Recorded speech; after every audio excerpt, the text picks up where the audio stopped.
तो इस कहानी की शुरुआत होती है लंदन के एक अनाथ आश्रम से, जहां रात के अंधेरे में उस आश्रम की केयर टेकर दरवाजा बंद करने जा रही थी। लेकिन तभी उसकी नजर दरवाजे के नीचे से आए कुछ लेटर्स और मैगजीन पर पड़ी और वो उस मैगजीन को उठाकर पढ़ने लगी, मगर वो उसमें इतनी ज्यादा खो गई थी कि दरवाजा बंद करना ही भूल गई। इसी सब के बीच सीढ़ियों पर सोफी नाम की एक 10 साल की लड़की कंबल ओढ़े सो रही थी। वो दिमाग से तेज और दिल से काफी बहादुर लड़की थी, और क्योंकि केयर टेकर दरवाजा खुला छोड़कर चली गई थी, इसलिए सोफी खुद उठकर कंबल को अपने कंधों पर डाले दरवाजा बंद करने चली जाती है। और दरवाजा बंद करने के बाद वो एक बड़े से पेंडुलम क्लॉक के पास जाकर उसकी सुई को 3 बजे पर सेट करके अपने आप से कहती है कि लोग तो मिडनाइट या 1 बजे को भूत का टाइम मानते हैं, पर मेरे लिए सुबह के 3 बहुत खास हैं, क्योंकि इस वक्त पूरी दुनिया सो रही होती है और सिर्फ मैं जाग रही होती हूँ। जिसके बाद उसने सारे लेटर्स को उठाकर केयर टेकर की ट्रे में रखा और फिर लाइट बंद करके विंडो के पास जाने लगी, मगर वहाँ उसे कुछ अजीब आवाजें आने लगी। और जब उसने विंडो को खोलकर देखा तो बाहर कुछ शराबी आदमी चिल्ला रहे थे। तब सोफी उन्हें डांटते हुए कहती है कि यहाँ बच्चे सो रहे हैं, तुम लोग चुप हो जाओ वरना मैं पुलिस बुला लूंगी। और इतना कहकर वो स्ट्रीट लाइट को बंद करके विंडो बंद कर लेती है। उन आदमियों को लगता है कि ये छोटी लड़की कहीं सच में पुलिस ना बुला ले, इसलिए वो डर के मारे वहाँ से भाग जाते हैं। लेकिन जैसे ही सोफी विंडो बंद करके वहाँ से हटी तो एक अजीब सा साया उसके पास से गुजरा। हालांकि सोफी इससे पूरी तरह से अनजान थी। वो वापस से अपने कमरे में जाकर सारी लाइट्स बंद करके अपने बेड पर लेट गई, जिसके बाद वो अपना कंबल ओढ़कर एक टॉर्च की मदद से फिर से अपनी किताब पढ़ने लगी।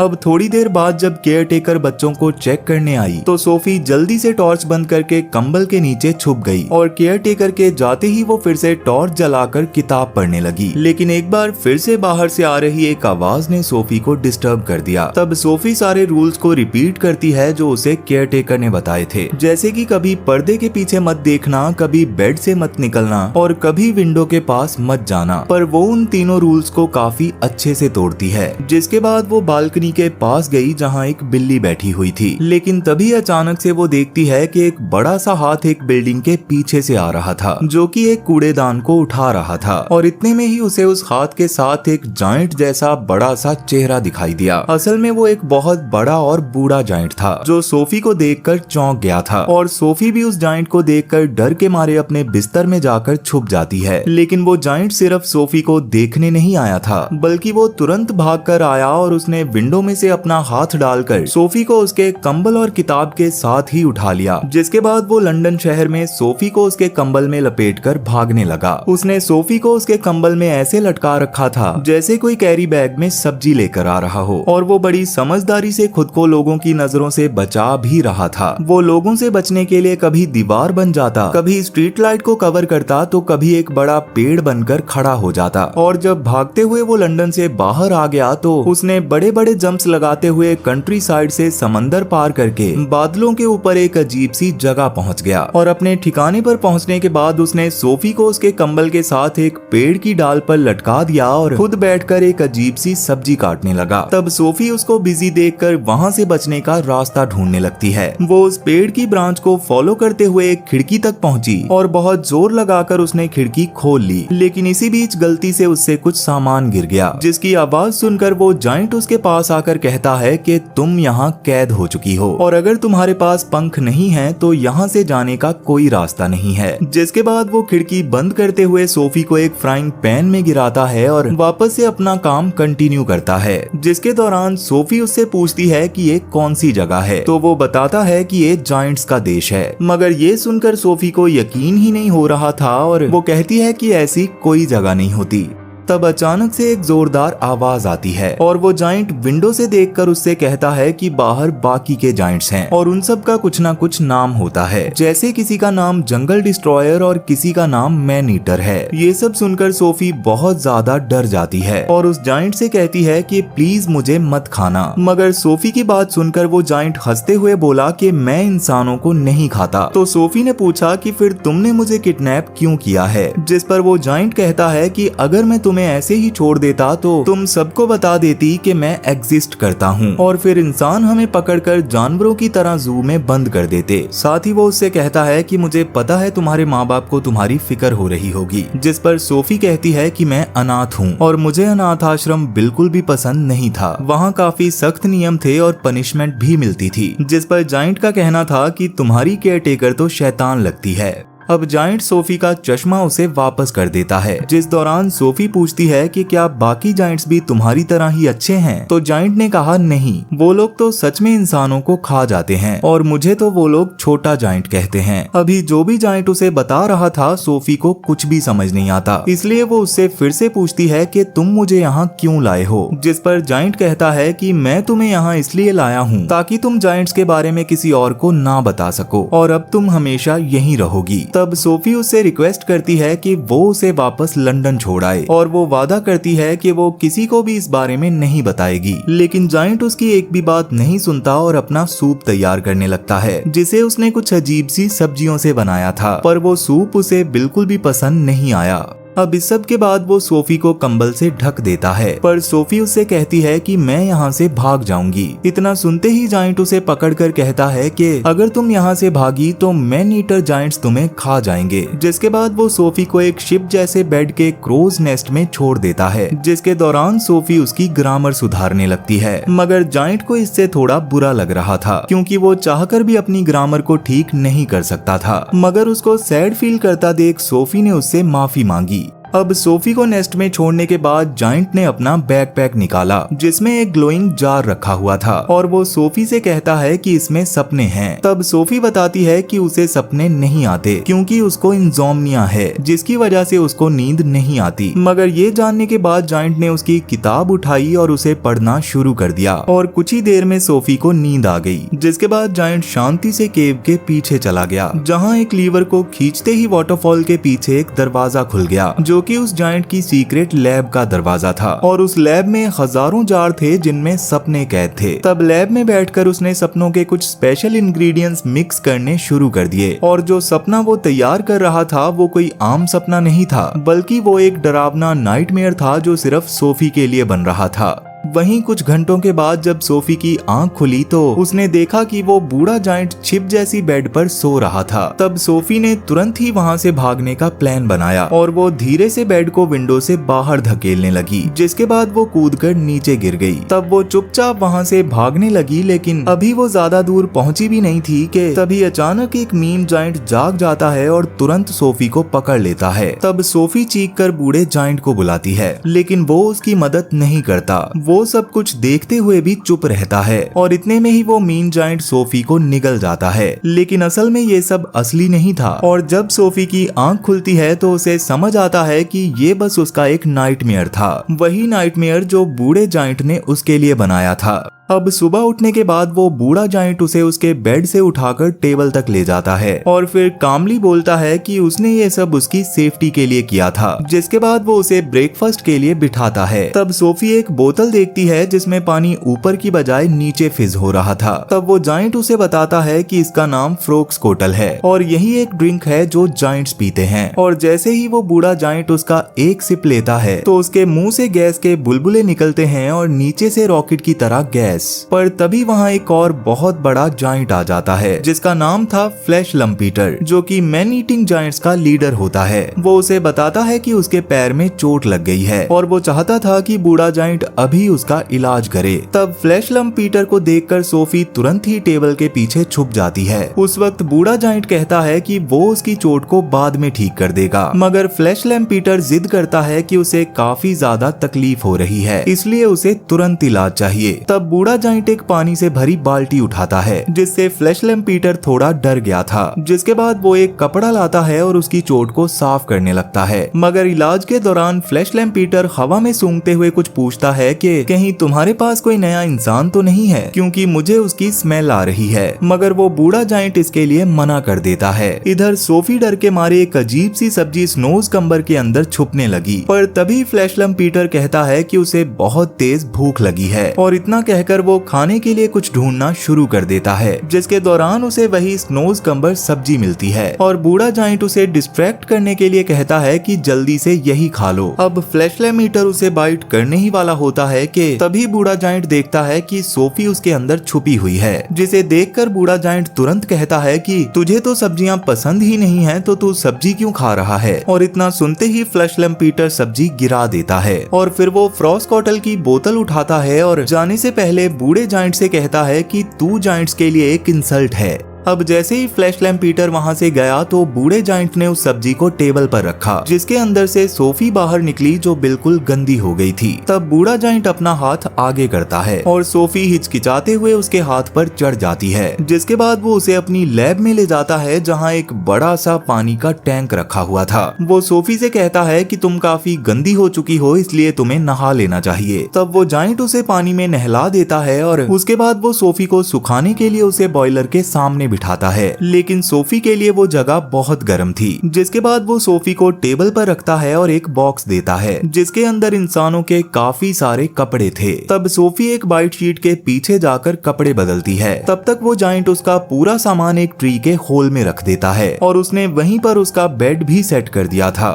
अब कुछ देर बाद जब वो बूढ़ा जाइंट पीछे मुड़कर देखता है तो सोफी एक ड्रेस और जैकेट में थी, हालांकि उसका चेहरा अभी भी उदास था। जिसके बाद वो जाइंट उसे उठाता है और उस ट्री होल में ले जाता है, लेकिन तभी सोफी उससे पूछती है कि तुम क्या काम करते हो। तो जाइंट ने कहा मैं सपने पकड़ता हूँ, लेकिन इससे ज्यादा मैं और कुछ नहीं बता सकता। तब सोफी उससे जिद करते हुए कहती है कि मैं भी तुम्हारे साथ जाऊंगी, मगर जाइंट पहले तो इसके लिए मना कर देता है, पर बार बार सोफी के रिक्वेस्ट करने पर वो उसे अपने साथ ले जाने के लिए मान जाता है। तब सोफी उसके कंधे पर बैठ जाती है और वो दोनों केव से बाहर निकलते हैं और बाहर निकलकर वो जाइंट धीरे धीरे फील्ड में सो रहे दूसरे जाइंट्स के पास से निकल रहा था। लेकिन तभी अचानक से फ्लैशलाइट पीटर जाग जाता है और उस बूढ़े जाइंट का पैर पकड़ लेता है, जिसकी वजह से सोफी नीचे गिर जाती है और एक कार के अंदर छुप जाती है, मगर इसके दौरान उसका कंबल बाहर ही रह गया था। तब मीन जाइंट्स उस बूढ़े जाइंट को फुटबॉल की तरह उछालने लगते हैं, जिसके दौरान उनमें से एक जाइंट को एक गेम का आइडिया आता है। वो एक कार के साथ उस बूढ़े जाइंट को अपने साथ एक पहाड़ की चोटी पर ले जाता है, जबकि दूसरा जाइंट दो और कार को दूसरी साइड ले जाता है, जिनमें से एक कार में सोफी थी। जिसके बाद वो बूढ़े जाइंट को एक कार के ऊपर बिठाकर नीचे धक्का दे देते हैं और दूसरी साइड से दूसरा जाइंट भी दो कार्स के ऊपर चढ़कर स्लाइड करता है, मगर उन दोनों के आपस में टकराने से पहले ही सोफी स्टीयरिंग व्हील को घुमा देती है, जिसकी वजह से दूसरे जाइंट के दोनों पैर फैल जाते हैं और उसकी दोनों बॉल्स बूढ़े जाइंट के सर से टकरा जाती हैं, जिसे देखकर सब जाइंट्स जोर जोर से हंसने लगते हैं। लेकिन तभी अचानक से बारिश आ जाती है और पानी से डर के सारे जाइंट्स इधर उधर भागने लगते हैं और सब जाइंट्स को इधर उधर भागता देखकर बूढ़ा जाइंट जल्दी से सोफी और उसका चश्मा उठाकर वहाँ से भाग जाता है। लेकिन इसी बीच मीन जाइंट को सोफी का कंबल मिल गया था, जिसे सूंघकर वो कहता है कि यहाँ कोई इंसान तो जरूर है।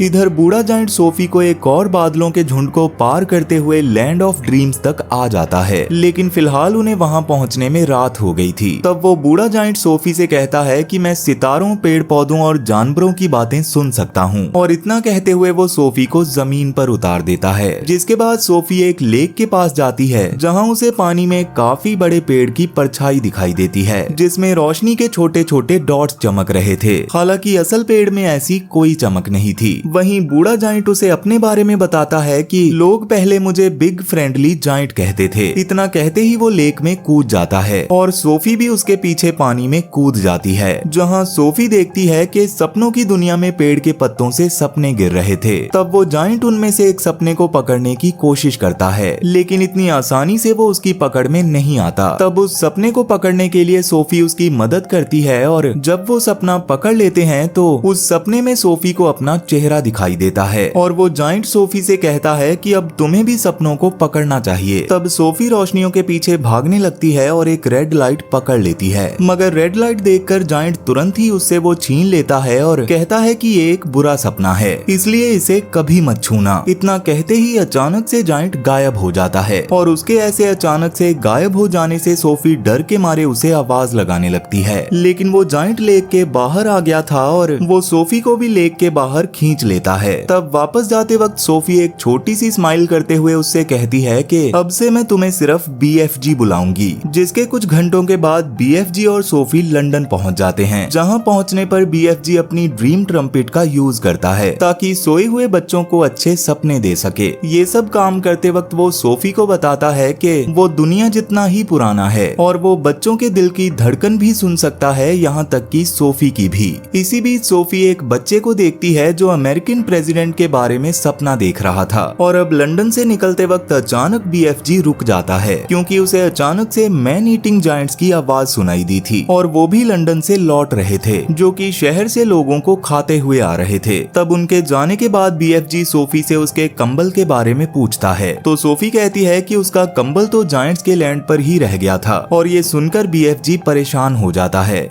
अब इसके अगले सीन में सोफी सो रही होती है और उसकी आंख अनाथ आश्रम के सामने खुलती है। उसे लग रहा था कि शायद ये उसका सपना है, लेकिन इस बार ये सपना नहीं था और जब वो उठकर देखती है तो सड़क के एंड पर BFG खड़ा था। वो सोफी को बताता है कि बाकी जायंट्स उस कंबल से उसके बारे में जान जाएंगे, इसलिए उसका यहाँ रहना ही ठीक होगा। लेकिन सोफी इस बात को नहीं मानती। तब BFG उसे एक पुराने लड़के के बारे में बताता है जो उसके साथ रहता था, लेकिन अफसोस वो उसे आदमखोर जायंट्स की भूख से नहीं बचा पाया और इतना सब कहने के बाद BFG उसे छोड़कर चला जाता है।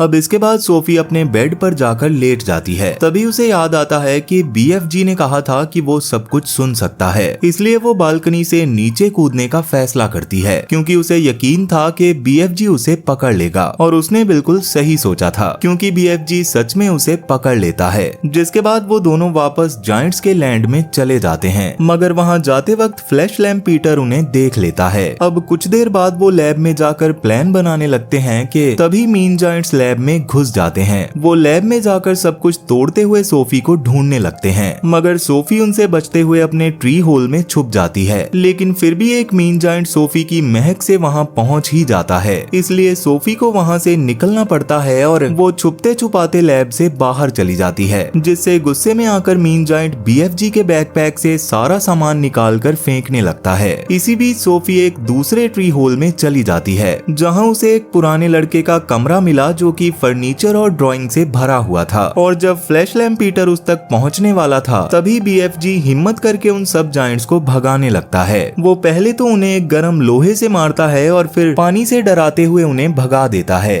अब उनके जाने के बाद सोफी एक क्वीन का पोर्ट्रेट देखती है, जिसे देखकर उसके दिमाग में एक आइडिया आता है। तब वो बाहर आकर BFG से कहती है कि मुझे लगता है तुम्हारे बोलने का तरीका काफी अच्छा है और शायद हमें क्वीन से मदद मांगनी चाहिए, पर इसके लिए उन्हें एक स्पेशल नाइटमेयर बनाना होगा। तब वो दोनों BFG के टेबल पर जाकर एक नाइटमेयर बनाते हैं, जिसमें थोड़ा सा इंसानों का और थोड़ा सा मीन जायंट्स का हिस्सा था। इसमें उन्होंने ड्रीम्स की आर्मी को डिस्ट्रॉय करते हुए दिखाया था और इस नाइटमेयर को तैयार करने के बाद वो उसे एक जार में बंद कर देते हैं। और अब उनका प्लान ये था कि किसी तरह वो क्वीन को ये सपना दिखाएंगे जिससे वो डर जाएगी और जागने पर वो सोफी और BFG को अपनी विंडो पर देखेगी, मगर BFG कहता है कि वो और लोगों के सामने नहीं आएगा। जिसके बाद हमें बकिंगम पैलेस का सीन दिखाया जाता है, जहाँ सोफी किसी तरह BFG को मनाकर ले आई थी। वो दोनों सैनिकों के बीच छुपकर क्वीन के कमरे की विंडो तक पहुँचते हैं, जहाँ BFG क्वीन के सपने में नाइटमेयर छोड़ देता है और सुबह होने पर जब क्वीन जागती है तो वो काफी ज्यादा डरी हुई थी और उसने तुरंत ही अपने स्टाफ मैरी और मिस्टर टिब्स को बोला कि उसने बुरा सपना देखा जिसमें मैन ईटिंग जायंट्स थे। तभी मैरी न्यूज़पेपर पढ़ती है जिसमें लिखा था कि कई बच्चे गायब हो चुके हैं और अब क्वीन का सपना सच होता जा रहा था। तब वो उनसे कर्टन्स को बंद करने को कहती है, मगर जब वो विंडो बंद कर रहे होते हैं तभी उन्हें विंडो के एज पर सोफी खड़ी दिखी। उसने बताया कि मेरा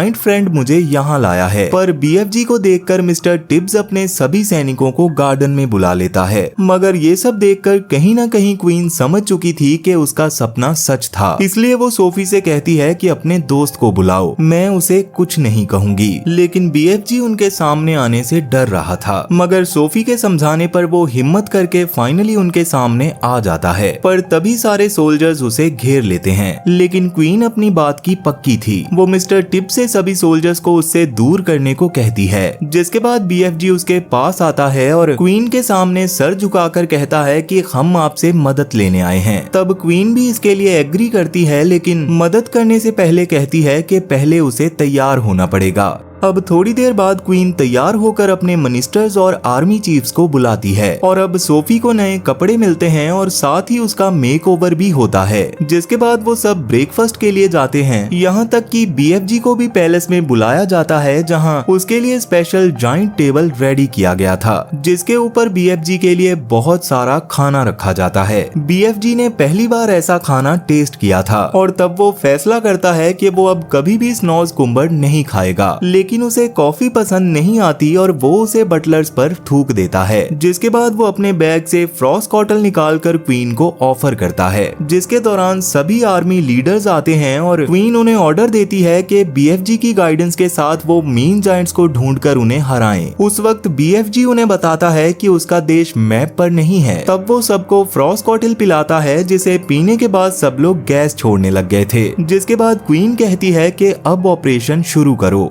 तब BFG भागकर जायंट्स के देश में जाने लगा और आर्मी भी अपने प्लेन्स में उसके पीछे जा रही थी। और अब जैसे ही उन्होंने घने बादलों में एंटर किया तो उनके प्लेन के रिडार्स फेल होने लगे थे, पर फिर भी वो किसी तरह सेफली वहां से निकल जाते हैं। जायंट्स की जमीन पर पहुंचने के बाद आर्मी रुककर सही वक्त का इंतजार करती है। इधर BFG और सोफी लैब में वापस आ गए थे और अब वो एक नया नाइटमेयर बनाते हैं, जो वही नाइटमेयर था जो सोफी ने लेक से पकड़ा था। वो सपना इतना ज्यादा बुरा था कि अगर वो जायंट्स के अंदर आ जाए तो उनके दिल में दर्द और गिल्ट भर देगा। अब किसी तरह से जार रेडी करने के बाद वो दोनों लैब से बाहर आ जाते हैं, जहां BFG सोफी को बताता है कि उसका सपना एक फैमिली बनाने का था, पर अफसोस उसकी फैमिली तो नहीं बन पाई। लेकिन अगर वो यहाँ उसके साथ रुकती है तो तब वो उससे कहता है कि तुम्हें टेंशन नहीं लेनी चाहिए, मैं तुम्हें अपने बड़े कानों से हमेशा सुन सकता हूँ। अब इसके थोड़ी देर बाद ही सुबह हो जाती है और सपनों को छोड़ने का वक्त आ गया था, लेकिन तभी BFG को याद आया कि उसका ट्रम्पेट तो पैलेस में ही रह गया है। तब वो जल्दी से भागता हुआ पैलेस की ओर जाने लगा, लेकिन दिन निकलने में सिर्फ थोड़ा सा ही वक्त था, इसलिए सोफी जार लेकर खुद ही जायंट्स के पास चली जाती है और उनके बीच जाकर जार को खोलने की कोशिश करती है, लेकिन वो जार उससे नहीं खुल पाता। तभी फ्लैश लैम्प पीटर भी जाग गया था और वो सोफी को देख लेता है। फ्लैश लैम्प पीटर को देखकर सोफी जल्दी से जार को तोड़ देती है, जिसमें से सारे सपने निकलकर जायंट्स के दिमाग में घुसने लगते हैं। लेकिन तभी फ्लैश लैम्प पीटर अपने सपने को पकड़कर तोड़ देता है, पर बाकी जायंट्स के अंदर सपने चले गए थे और वो गिल्ट में पागल हो जाने की वजह से भागने लगते हैं। तब फ्लैश लैम्प पीटर गुस्से में आकर जैसे ही सोफी को पकड़ने जाता है तो तभी BFG वहां आकर उसे बचा लेता है, लेकिन तब फ्लैश लैम्प पीटर ने BFG को पकड़ लिया और अब वो उसको पंच मारने ही वाला था कि तभी एक वायर उसका हाथ रोक देती है, जो कि आर्मी ने प्लेन्स में लगी वायर्स की मदद से पकड़ा था। अब जैसे तैसे खुद की जान बचाते हुए सोफी फील्ड में भागने लगती है। तब तक आर्मी ने भी काफी सारे वायर्स और नट्स की मदद से सभी जायंट्स को पकड़ लिया था। इसी बीच BFG ने सोफी को उठाकर सेफली बचा लिया था और वो दोनों देखते हैं कि प्लेन सब जायंट्स को लेकर जा रहे थे और उन्हें ले जाकर एक छोटे से आइलैंड में बंद कर दिया जाता है, जहां उन्हें खाने के लिए सिर्फ स्नोज कुम्बर और उसके बीज ही मिलते हैं। अब इस सब के बाद सोफी वापस लंदन चली जाती है और बकिंगम पैलेस में मैरी मिस्टर टिब्स और क्वीन के साथ रहने लगती है। अब अगली सुबह सोफी उठकर बताती है कि उसने एक सपना देखा जिसमें BFG अपने देश में काफी खुश है और नई नई टेस्टी सब्जियां उगा रहा है। अब वो खिड़की के पास जाकर हवा में कुछ शब्द बोलती है। ऐसा वो हमेशा करती थी जब भी वो अकेला फील करती थी। और मीलों दूर जायंट्स के देश में BFG मुस्कुरा रहा था, क्योंकि सोफी की आवाज उसके कानों तक पहुंच रही थी। और इसी के साथ ये कहानी यहीं पर खत्म हो जाती है। तो वीडियो पसंद आई हो तो वीडियो को लाइक जरूर करना, और अगर आप इस चैनल पर पहली बार आए हो तो जल्दी से इसे सब्सक्राइब कर लो, क्योंकि मैं अक्सर आपके लिए ऐसी इंटरेस्टिंग वीडियोस लाता रहता हूँ। तो चलो फिर मैं अब आपसे मिलूंगा ऐसी ही एक और इंटरेस्टिंग वीडियो के साथ, और तब तक के लिए टाटा और गुड बाय।